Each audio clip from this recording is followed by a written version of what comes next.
வணக்கம் மக்களே! தளபதி விஜய் 108 இடங்கள பிடித்திருந்தாரு. இன்னும் 11 இடங்கள் தேவைப்பட்டது ஆட்சியை பிடிப்பதற்கு.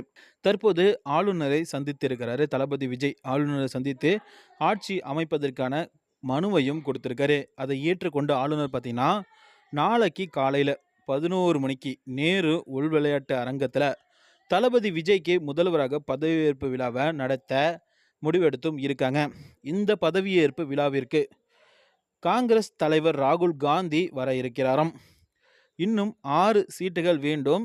காங்கிரஸ் ஏற்கனவே அவங்களுடைய 5 இடங்கள டிவிகேவுக்கு கொடுத்து விட்டாங்க. இன்னும் சற்று நேரத்தில் அந்த 6 சீட்டு யார் யார் அப்படிங்கிறத டிவிகே அறிவிக்க இருக்காங்களாம். அது யார் யார் அப்படிங்கிற தகவலை ஆளுநரிடம் டிவிகே தலைவர் விஜய், பொதுச் செயலாளர் புஷி ஆனந்த் இவங்கெல்லாம் சென்று கொடுத்துருக்காங்க. அதனால தான் நாளைக்கு காலையில் 11 மணிக்கு தங்களுடைய பெரும்பான்மையை நிரூபித்ததனால ஆட்சி அமைக்க முதல்வராக பதவியேற்பு விழாவிற்கு ஏற்பாடு செய்யப்பட்டு இருக்கிறது. ஆளுநர் தலைமையில் தளபதி விஜய் பார்த்தீங்கன்னா நாளைக்கு முதல்வராக 11 மணிக்கு பதவியேற்பு செய்து கொள்ள இருக்காரு.